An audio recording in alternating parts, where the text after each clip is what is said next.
Bom dia, irmãos. Quero saudar a todos com a paz do Senhor Jesus. Agradecer o convite que foi feito para que estivesse durante esse domingo com vocês e dizer da minha expectativa que nesses 4 momentos que teremos juntos, o nosso Deus fale ao nosso coração e possamos aprender mais dele. Estarei falando nos 4 cultos, fazendo uma exposição do livro de Jonas. Então, primeiro culto, capítulo 1, segundo, capítulo 2 e assim sucessivamente. E aí vocês já descobriram que Jonas tem 4 capítulos, não é? O bom de você acompanhar é que ao final do dia de hoje você vai poder dizer para os seus amigos que você já conseguiu ler um livro todo da Bíblia. Você vai ler o livro de Jonas todos hoje, se Deus permitir. Por gentileza, abra sua Bíblia, então, no livro do profeta Jonas.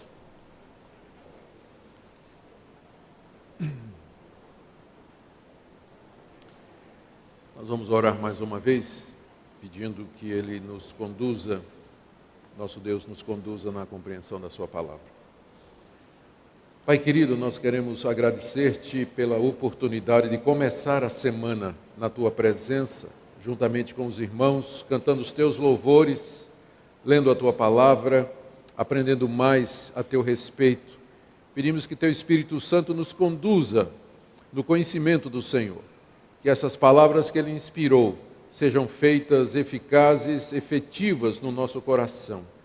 Abre, Senhor, os olhos do nosso entendimento, inclina a nossa vontade ao Teu querer e dê que a exposição das Tuas palavras nos traga conhecimento verdadeiro a Teu respeito e do Teu Filho Jesus. É por meio dele que nós oramos. Amém.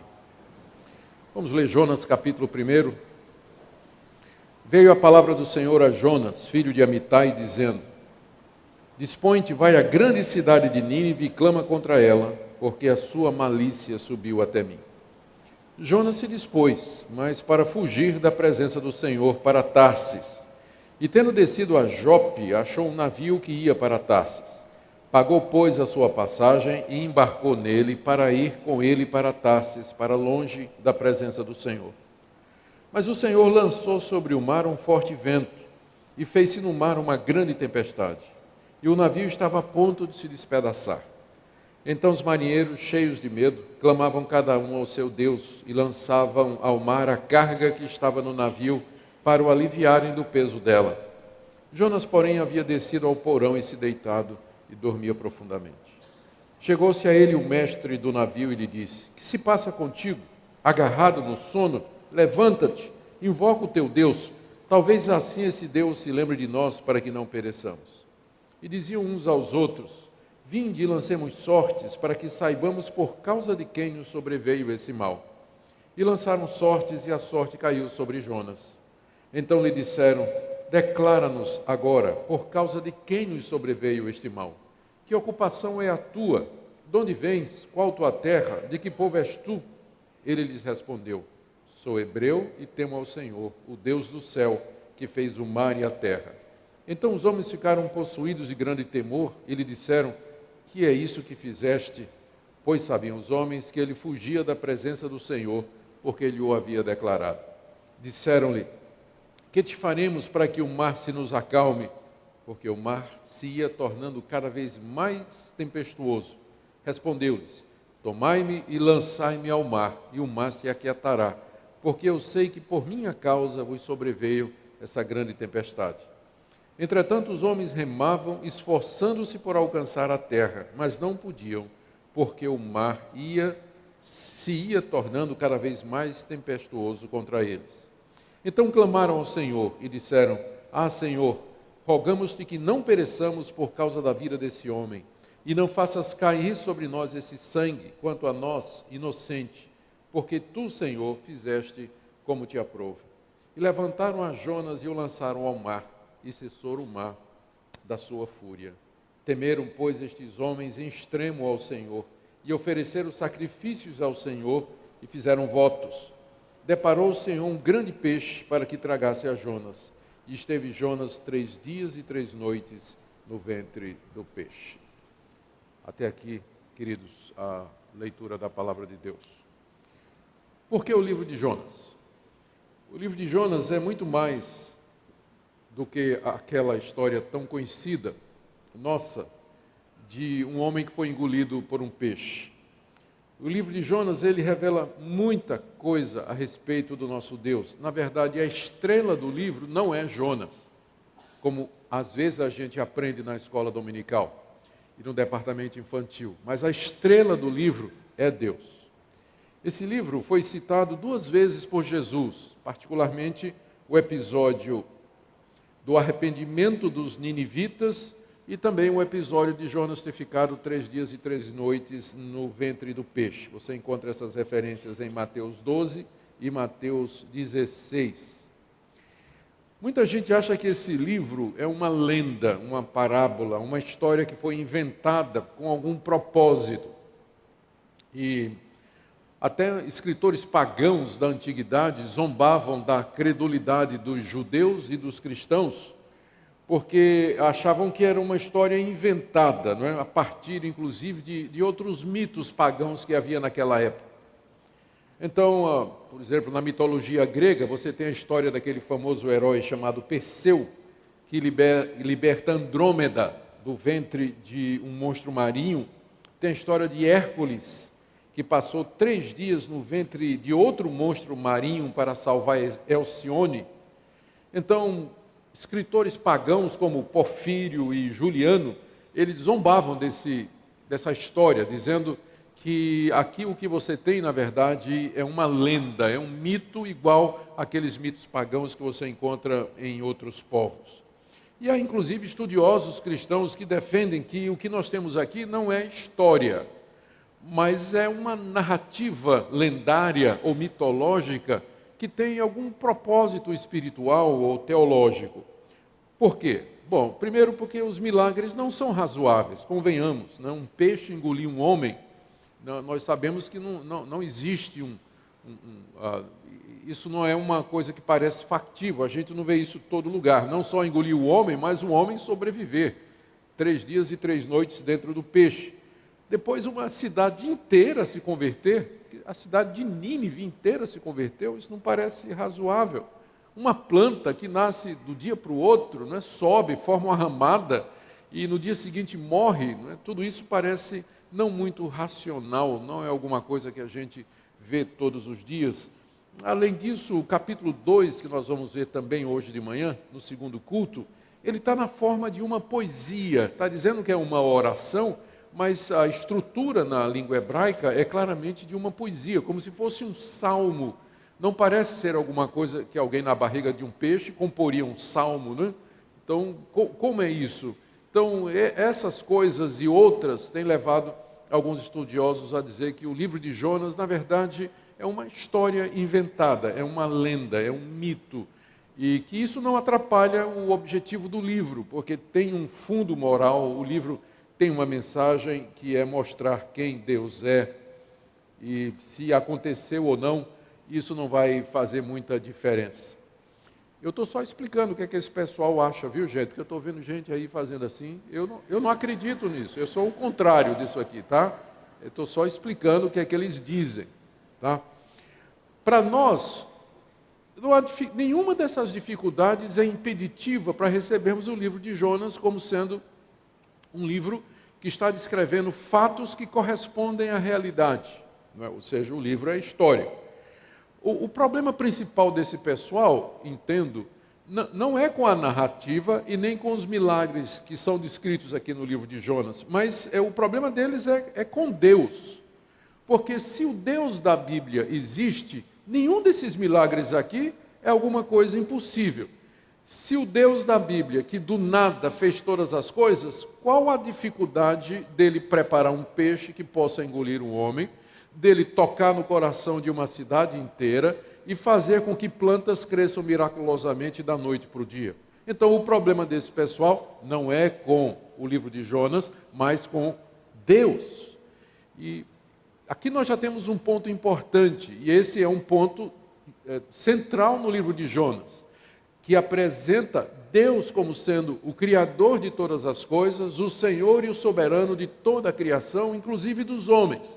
Se nós cremos nesse Deus, se esse é o Deus em quem nós professamos a nossa fé, em quem nós confiamos e de quem nós admitimos a existência, o livro de Jonas é tão crível quanto qualquer outro milagre do Novo Testamento. Qual é a diferença entre um peixe engolir um homem e um homem andar sobre as águas? Um homem ressuscitar depois de 3 dias de morto. O homem abrir os olhos de um cego.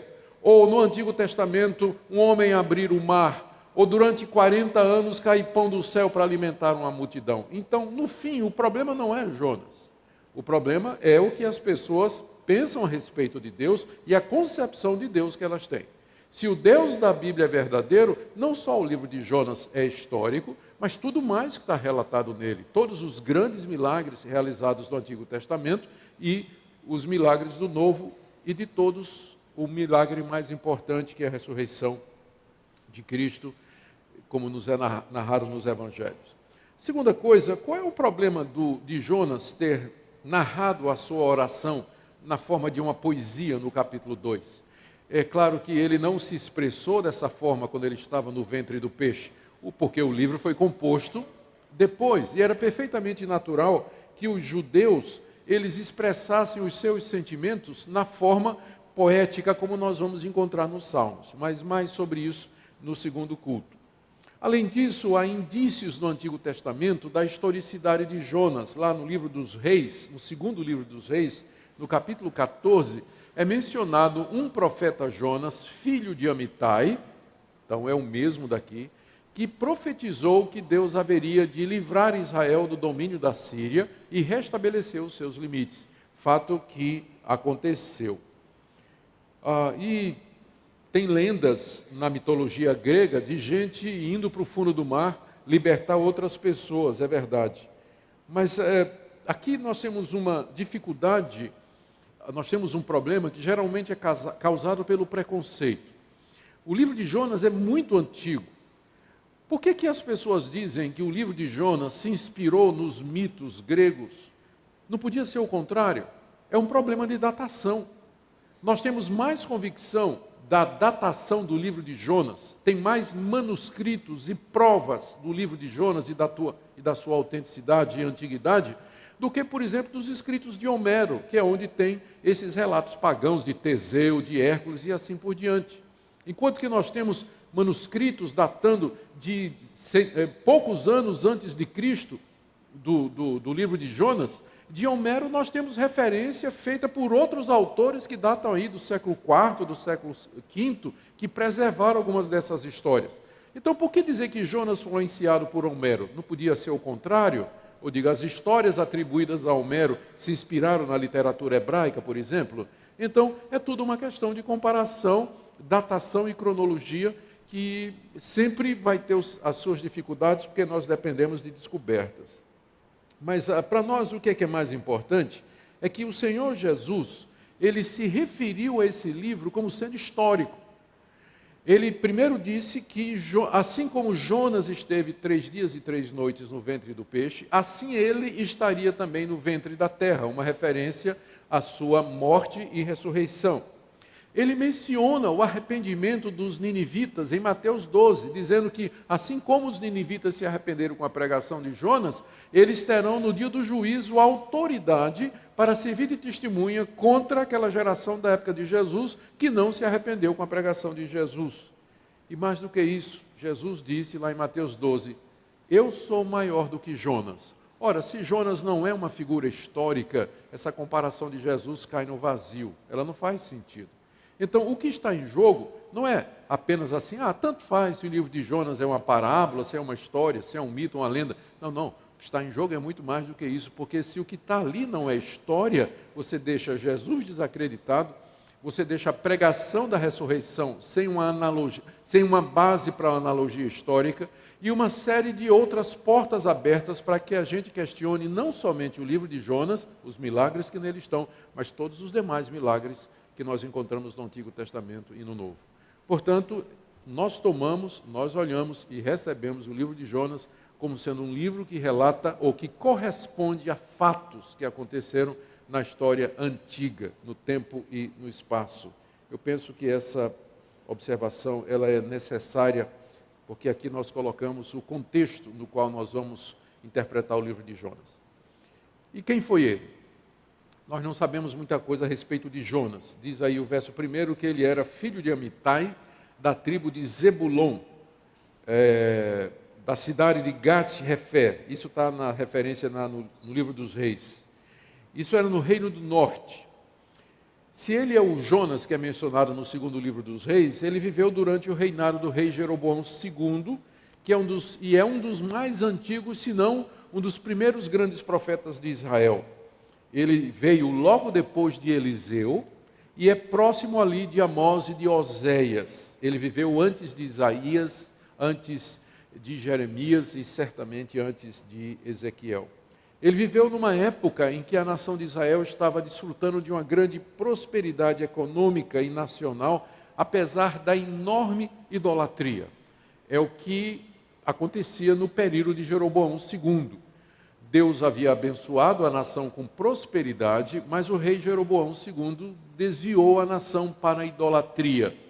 Então predominava o culto a Baal, sacerdotes idólatras, centros de adoração, postes ídolos, lugares nos altos onde esses deuses eram adorados, e o culto a Deus que era realizado em Jerusalém, no Reino do Sul, e em Samaria, no Reino do Norte, de onde era Jonas, estava grandemente desvalorizado.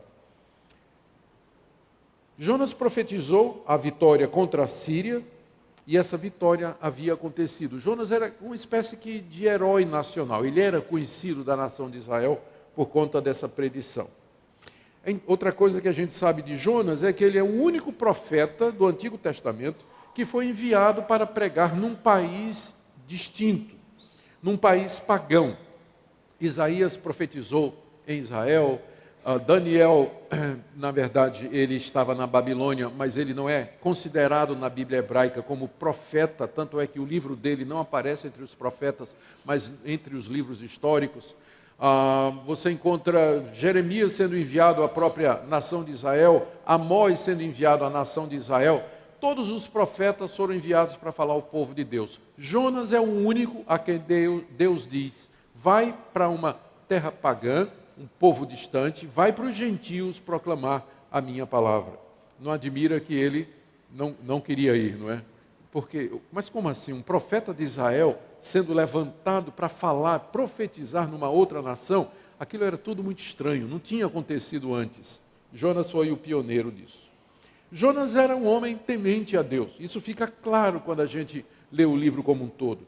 Ele reconheceu o seu pecado quando os marinheiros o confrontaram. Ele disse que estava fugindo de Deus. Ele assumiu a sua culpa. Ele declarou a sua fé diante dos marinheiros. Quando ele estava no ventre do peixe, ele orou a Deus. E finalmente ele obedeceu a Deus e foi pregar em Nínive. Jonas era de fato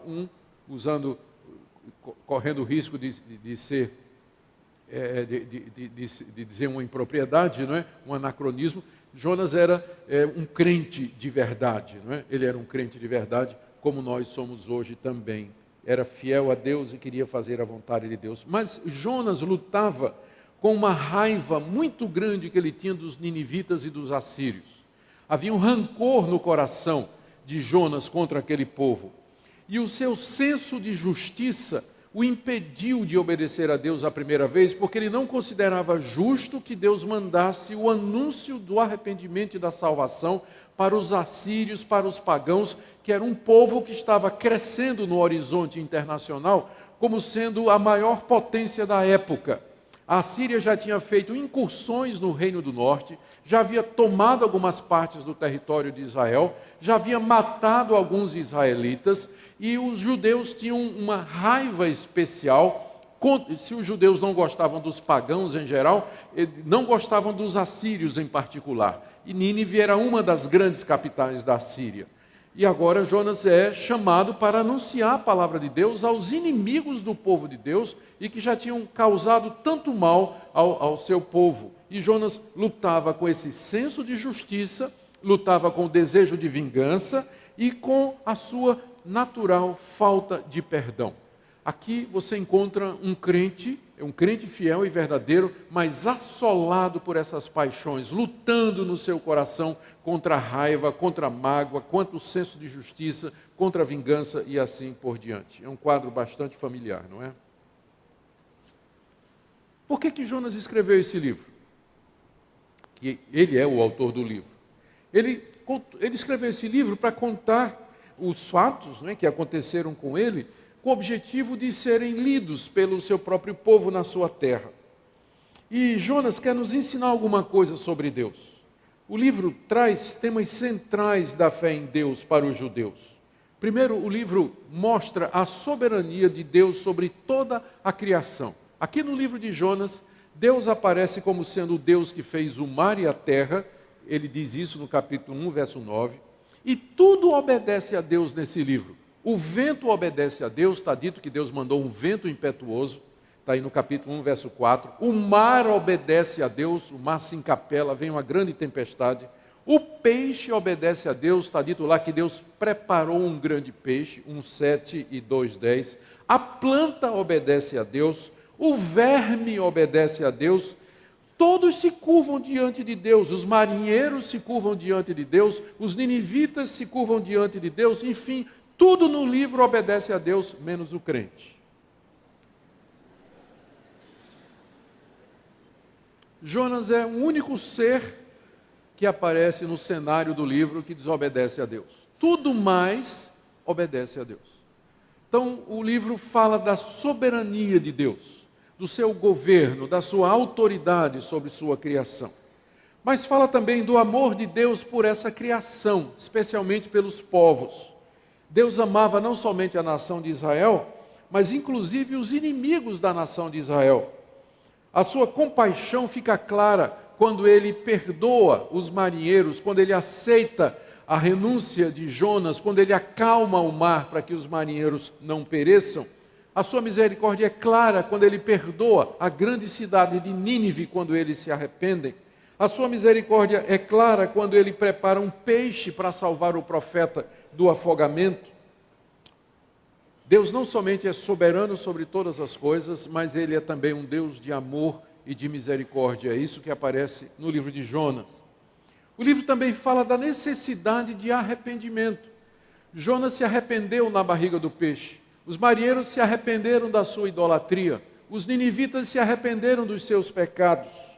O livro como que foi escrito para dizer à nação de Israel que ela precisava se arrepender da idolatria que praticava no tempo de Jeroboão II e se voltar para o único Deus verdadeiro, porque os deuses pagãos eram falsos. Só há um Deus, que é esse Deus criador de todas as coisas, que governa sobre tudo.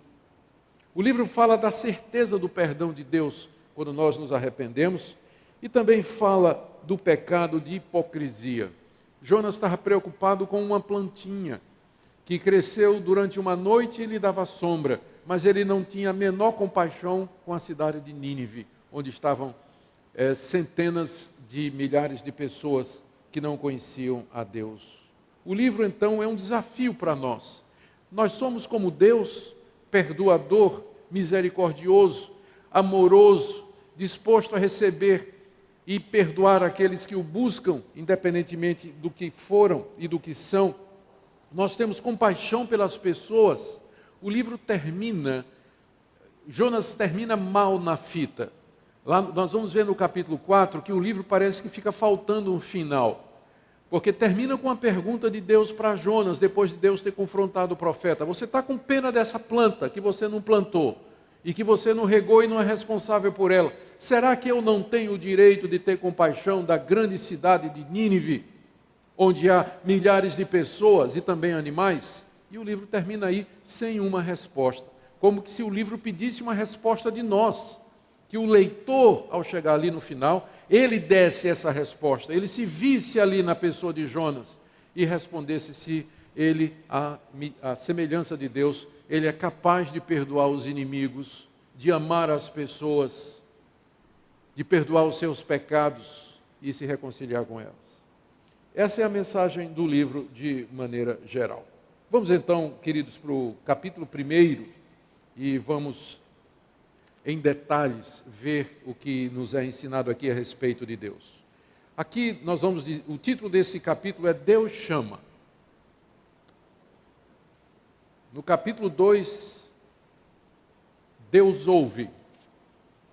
No capítulo 3, Deus perdoa. E no capítulo 4, Deus ama. Deus chama, então, capítulo 1. Versos 1 a 2 tem o chamado de Jonas. Veio a palavra do Senhor a Jonas, filho de Amitai, dizendo: Dispõe-te, vai à grande cidade de Nínive e clama contra ela, porque a sua malícia subiu contra mim.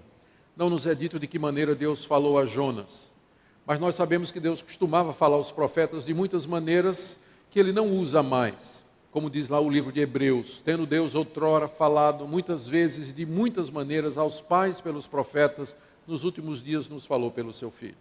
Então Deus falava através de visões, de sonhos, revelações, teofanias, manifestações da sua glória, de diversas formas extraordinárias. Deus falava aos profetas. Os profetas eram estas pessoas a quem Deus se revelava de maneira costumeira. Era o porta-voz de Deus, é isso que a palavra profeta significa, alguém que é a boca de outro, alguém que fala no lugar de outro. E não foi a primeira vez que Deus havia falado a Jonas. Há uma profecia anterior mencionada no segundo livro dos Reis. Mas aqui Deus aparece a Jonas extraordinariamente e lhe dá uma missão. O chamado está aí no verso 2, para que Jonas se dispusesse a clamar contra Nínive. Nínive, como eu já mencionei, era uma das capitais do reino da Síria. Havia 120 mil pessoas ali. Nós sabemos isso pelo último versículo do capítulo 4, e pela maneira como é dito, 120 mil pessoas que não sabem discernir entre a mão direita e a esquerda. Alguns acham que ali é uma referência às crianças, e se isso é uma referência às crianças, significaria que a população de Nínive era alguma coisa perto de 500 mil de pessoas, provavelmente.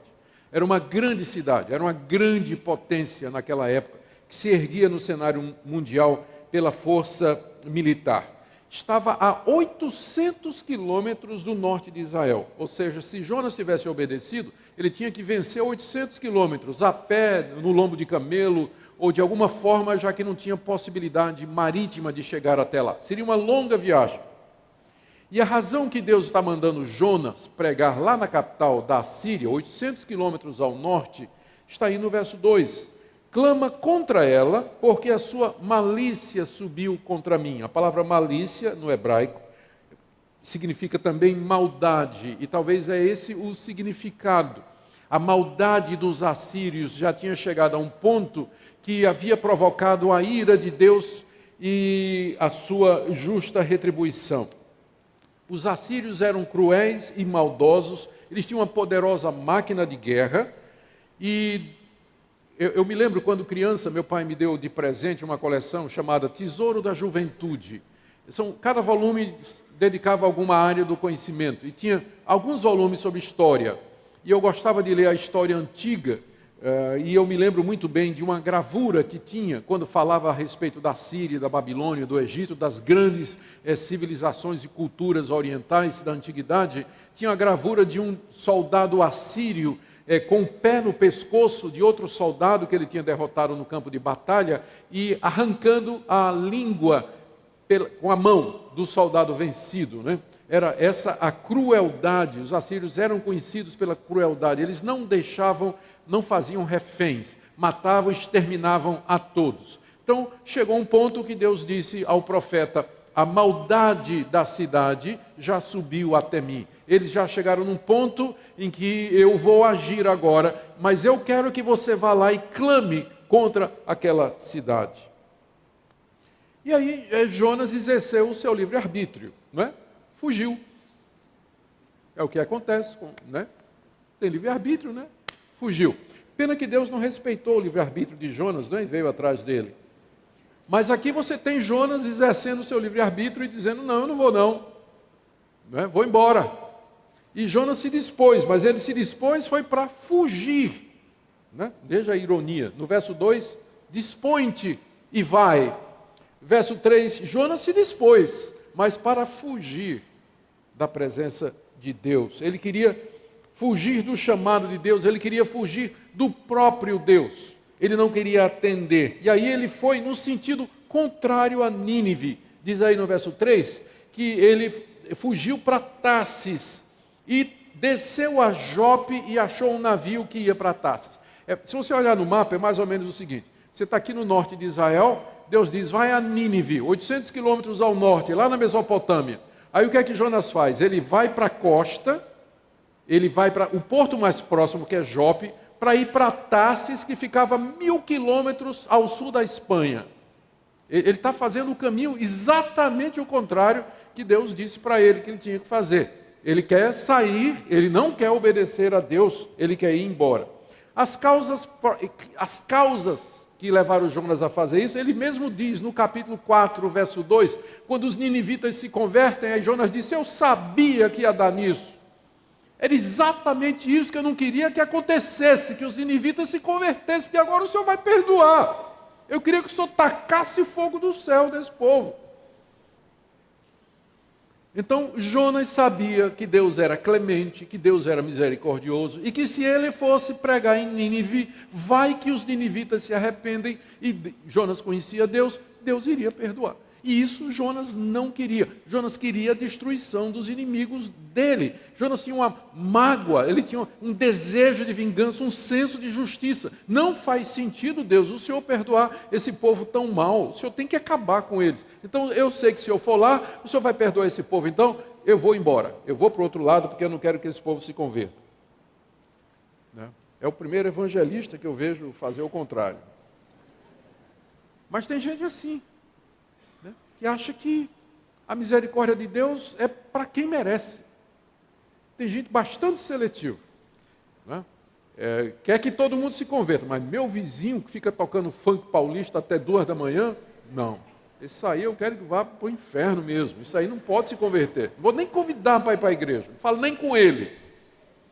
A gente é bastante seletivo com quem a gente acha que deve se converter, não é verdade? Jonas era. Ele achava que os ninivitas estavam além da possibilidade ou do direito de se arrepender. E aí, por isso, ele vai embora. Bom, Deus que costuma não respeitar o livre-arbítrio humano, resolveu perseguir Jonas. Não, Jonas, você vai fazer o que eu quero. Não é? Com todo respeito, não é? Você vai fazer o que eu quero. E nós lemos aí, no verso 4, que o Senhor, mas, está vendo mais aí? Esse mais aí apresenta Deus não respeitando a decisão de Jonas. Não é? Ao contrário do que muita gente pensa, Deus não respeita mesmo. Pergunta a Saulo de Tarso. Então, não respeitou Jonas, mas Deus, quem vai fazer a história é Deus, não é Jonas, lançou sobre o mar um forte vento e fez-se no mar uma grande tempestade e o navio estava a ponto de despedaçar. As tempestades eram muito comuns naquela região, mas essa era diferente. Essa tempestade era diferente. Esse navio, provavelmente, era um navio fenício. Os fenícios eram os grandes navegadores. Pensando na distância de Jope para Tarsis, esse era um navio para cerca de 200 pessoas, para poder fazer toda essa viagem longa. Era um navio mercante, porque mais adiante a gente vai ver que as mercadorias são jogadas no mar, na tentativa de aliviar o navio, e esses marinheiros eram homens experientes, estavam acostumados a fazer essa rota, e já tinham encontrado outras tempestades, mas essa era uma tempestade diferente, e o navio, diz aí o texto, verso 4, estava pronto a se despedaçar. E os marinheiros, nós lemos aí no verso 5, eles cheios de medo. Para esse pessoal ficar com medo, a coisa tinha que ser violenta mesmo, era um tornado, era algo gigantesco com o qual eles nunca haviam se encontrado. Então esses homens, eles se encheram de medo. E aí diz o texto que eles começaram, no verso 5, cada um a clamar a seu Deus, porque só existe ateu enquanto o pitbull não pula a cerca, não é? Depois que o pitbull pulou a cerca, cada um clama ao seu Deus, não é? É o caso aqui dos marinheiros. Na hora que a coisa apertou, cada um começa a clamar ao seu Deus.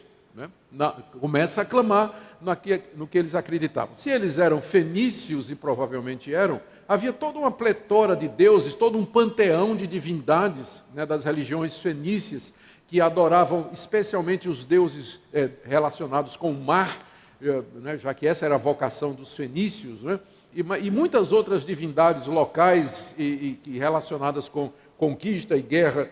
Havia todo um panteão de deuses e eles começaram a gritar aos seus deuses, e com todo medo. E começaram então a jogar carga fora para poder aliviar o navio. E finalmente eles disseram, todo mundo está orando aqui, quem é que não está orando aqui? Jonas não participava da reunião de oração. Não, Jonas havia descido para o porão, se deitado e dormia profundamente. Vocês notaram o que é que acontece quando a pessoa desobedece a Deus? Ela começa a descer. Ele desceu de Samaria para Jope, de Jope desceu para o navio que ia para Tarsis, e no navio ele foi para o porão, e do porão ele foi lançado no mar, e do mar ele foi lançado no ventre do peixe.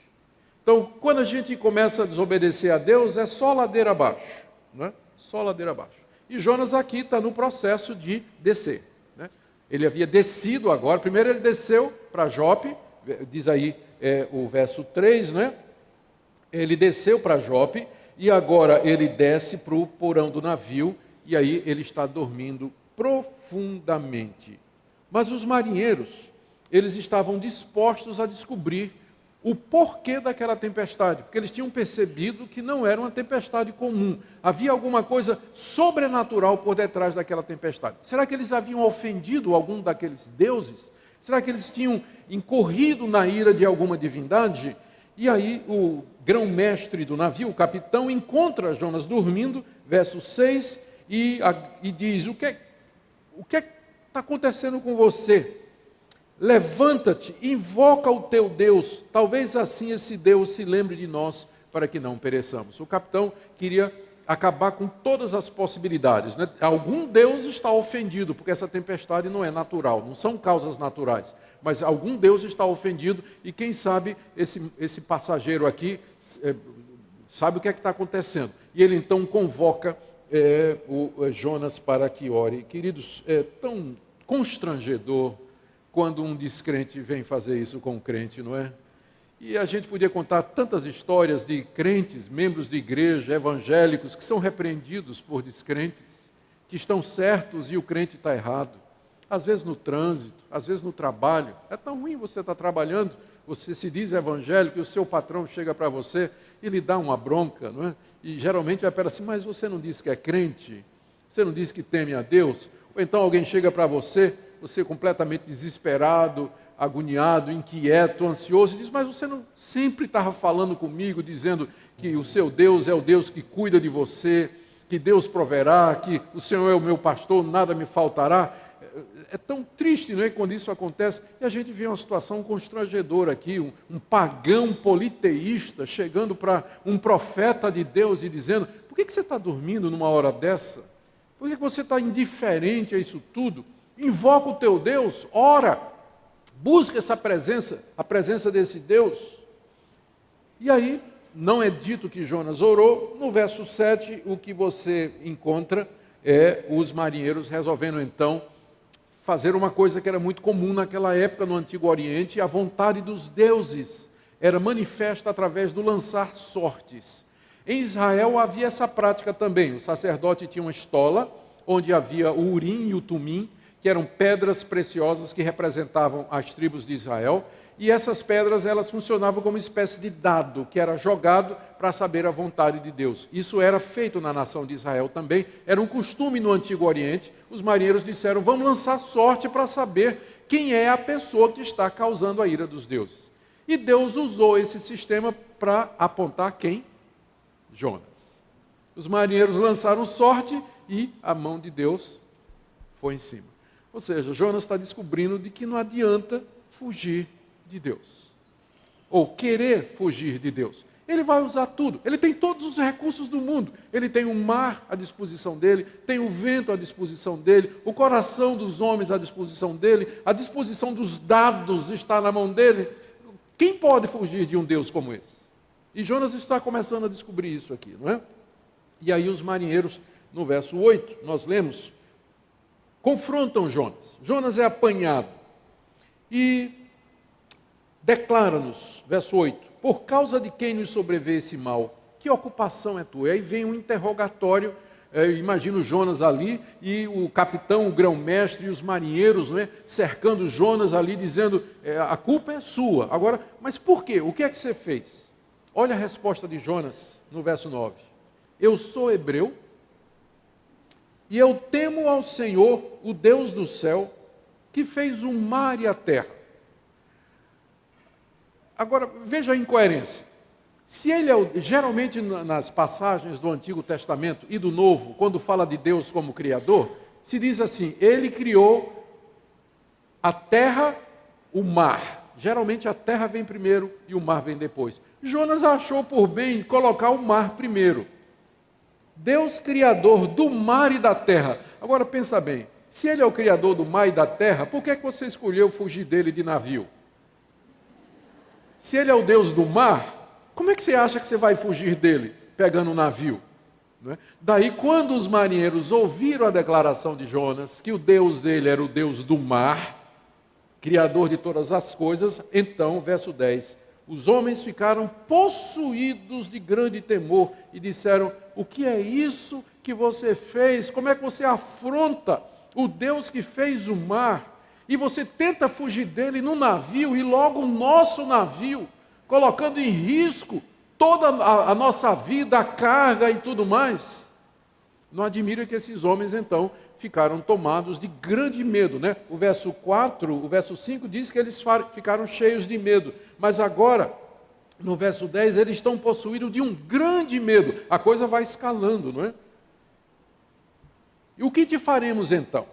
Alguma coisa tem que ser feita, diz aí no verso 11, porque o mar estava ficando cada vez mais tempestuoso. Deus não ia parar. Ele não vai parar até que a vontade dele seja feita, até que o propósito dele seja realizado. E a tempestade só vai aumentando, só vai aumentando.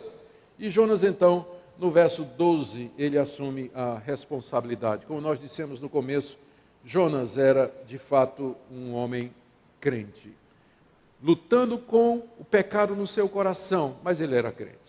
Ele mesmo pronuncia sua sentença aí nos versos 11 e 12. E ele diz que está consciente de que é Deus, o Deus dele, que está atrás dele.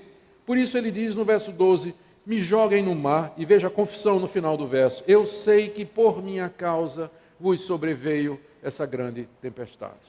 Jonas está consciente, a desobediência dele era consciente, e ele viu nas circunstâncias que estavam acontecendo a mão de Deus. Aqui não teve uma revelação especial. Interessante que o livro começa com uma revelação especial. Deus aparece a Jonas e revela a vontade dele para Jonas, mas aqui Jonas toma conhecimento da vontade de Deus através da providência, olhando as circunstâncias. Era fácil fazer a conta.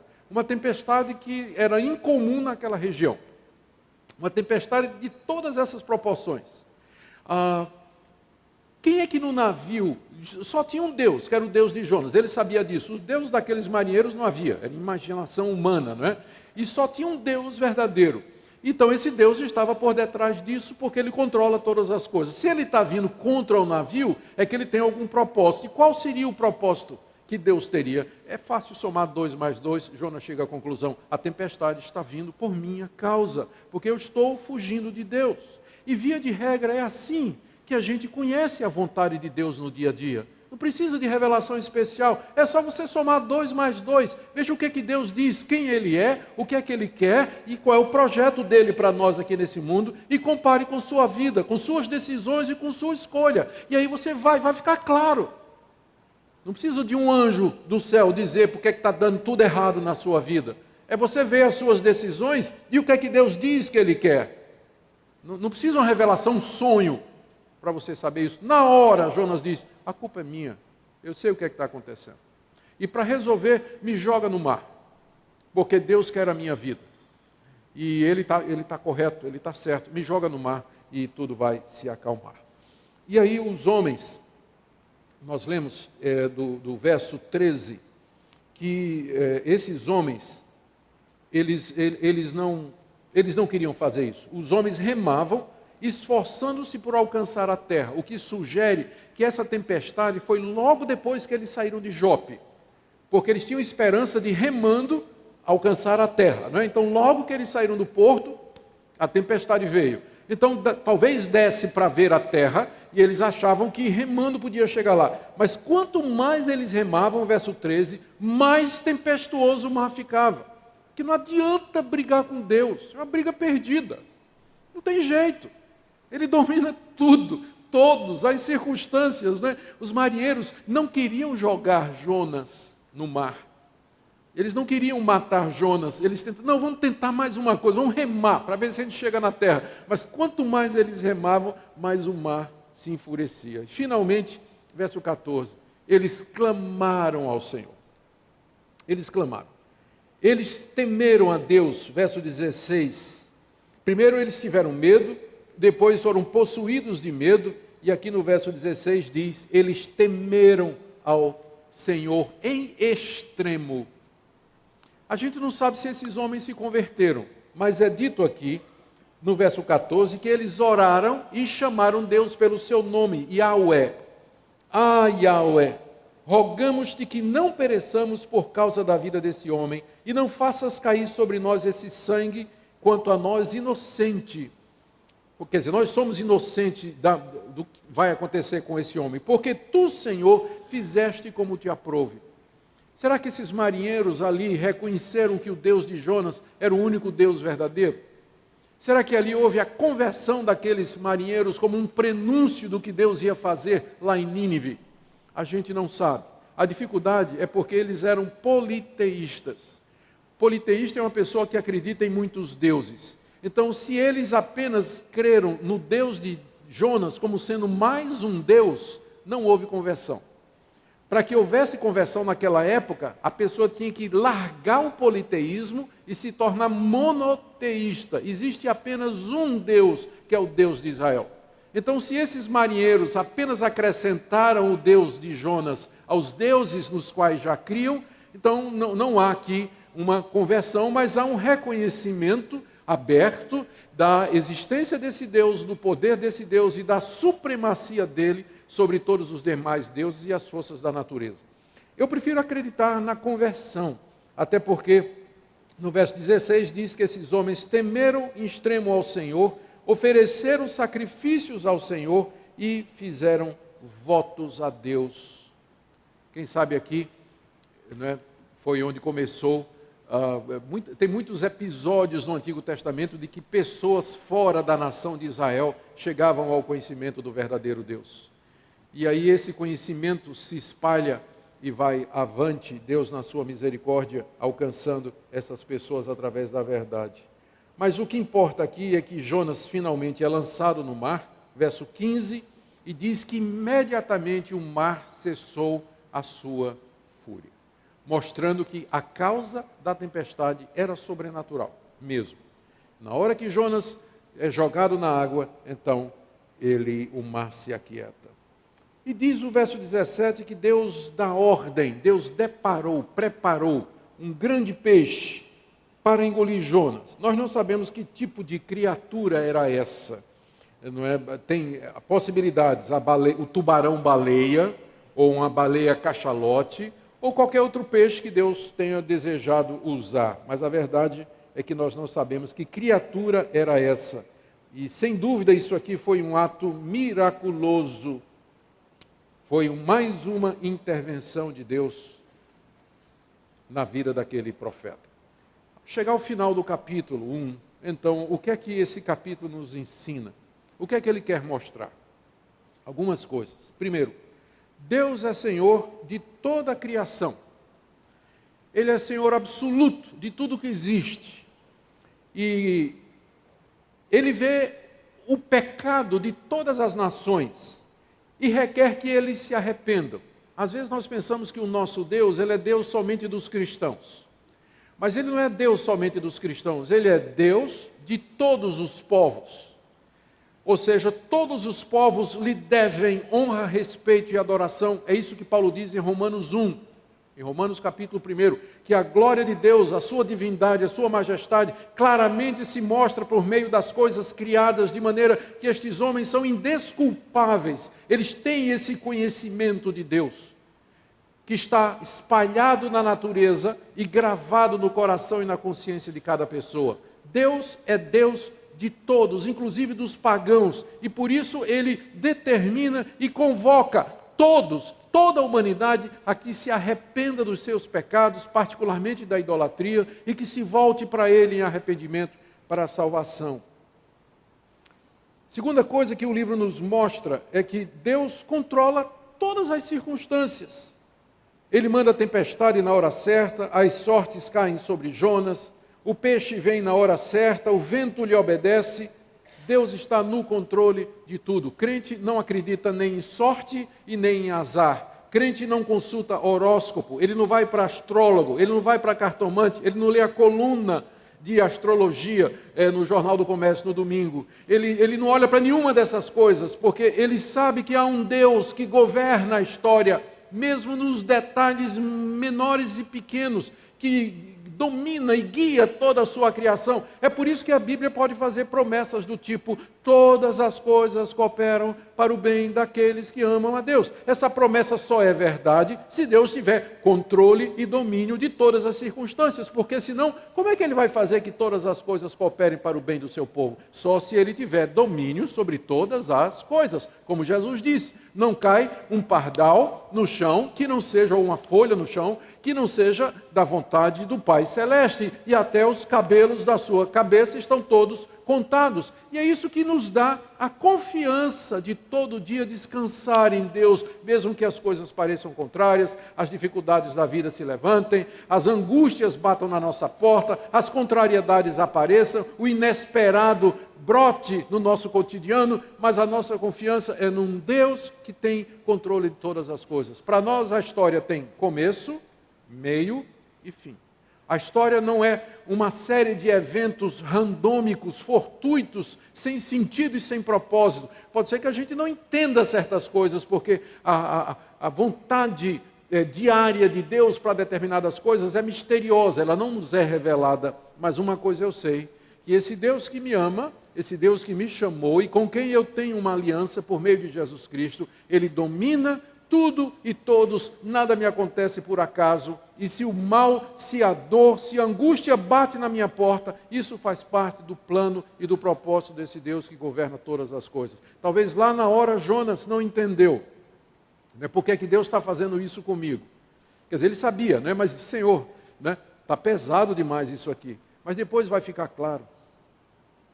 Terceira coisa que o livro nos ensina, o capítulo nos ensina, é a compaixão de Deus para com os homens. Ele teve compaixão dos ninivitas, quando ele manda Jonas clamar lá na cidade. Teve compaixão dos marinheiros em poupá-los. E teve compaixão de Jonas quando manda um peixe sustentá-lo por 3 dias e 3 noites. Geralmente, nós vemos o peixe como um castigo, não é? Mas não. Se Deus não tivesse mandado o peixe, Jonas teria morrido afogado, gente. O peixe é a misericórdia de Deus, é o submarino que veio salvar Jonas, de morrer e lá para o fundo do mar. Deus então manda um peixe que misericordiosamente o abriga no seu ventre durante 3 dias e 3 noites, como prova da misericórdia de Deus para com o profeta rebelde. Quarta coisa, Deus usa pessoas para anunciar a sua mensagem. Vê o drama. Deus queria levar a sua mensagem para a cidade de Nínive. Ele podia mandar um anjo se ele quisesse. Ele podia aparecer no centro da cidade se ele quisesse. Ele poderia levantar um dos sacerdotes ninivitas lá, como ele apareceu a Abraão, e falar a vontade dele lá. Mas não, ele quer usar um membro do seu povo. E ele continua a fazer a mesma coisa hoje. Ele nos chama, ele chama os membros do seu povo para usá-los no seu projeto, no seu propósito de abençoar o mundo. É por isso que Jesus disse: ide por todo o mundo, pregai o evangelho a toda criatura, porque esse é o método de Deus, usar pessoas. E a última coisa, Deus vai atrás dos seus filhos, mesmo quando eles desobedecem à sua vontade. Talvez a história de Jonas ilustre muito bem, vários dos grandes pontos que a nossa fé reformada defende. Já vimos aqui, se você deixar o homem escolher, para que lado ele vai, não é? Já vimos também que Deus, ainda bem, que não respeita a decisão humana. Se Deus fosse respeitar as minhas decisões, eu continuaria no mundo até o dia de hoje. Eu seria um descrente e um ímpio se Deus fosse respeitar o meu desejo e a minha vontade. Mas eu dou graças a Deus que Ele não respeitou meu livre-arbítrio, né? Ele entrou na minha vida e diz, você é meu, você vem cá. E graças a Deus por isso. Deus, Ele vai atrás do seu povo. Outra doutrina aqui, a perseverança dos santos. Jonas era um homem desobediente, ele estava desobedecendo a Deus, mas porque ele era de Deus, Deus foi atrás dele. Se Jonas não fosse de Deus, Deus o deixaria entregue. Então, é isso que você quer, Jonas? Vai embora, vai para Tarsis. Mas porque Deus amava Jonas, ele veio atrás. E Deus vem atrás do seu filho rebelde, da sua filha rebelde, desobediente. Se somos de Deus, o Espírito de Deus vai nos buscar, vai nos levantar, vai nos trazer e vai nos mostrar outra vez o caminho da obediência. E essa é uma das provas da nossa salvação e redenção, é a perseverança final dos santos. Não é porque os santos são bons, mas porque Deus é bom e porque Ele persevera no seu propósito e aquele que começou a boa obra haverá de terminá-la até o dia de Cristo Jesus. Vamos orar. Ó Deus, Tu és bom, Tua misericórdia dura para sempre. Tu és o grande Deus, Criador dos céus e da terra, soberano Senhor de tudo e de todos. Graças Te damos, porque o Senhor não desiste de nós, e porque Teu projeto, Teu plano haverá de prevalecer, apesar de nós. Bendizemos o Teu nome, e pedimos que nos ajudes a ser misericordiosos, obedientes. E se há alguém aqui nessa manhã, que como Jonas, se encontra em fuga do Teu querer claro, da Tua vontade cristalina, ó Deus, não entregue essa pessoa ao seu próprio coração e à sua própria decisão, mas busca essa pessoa ainda que na tempestade, ainda que no vento, ainda que no peixe, mas traz teu filho e tua filha de volta à obediência que há em Cristo Jesus. É por eles que oramos nesta manhã, por amor do Teu nome. Amém.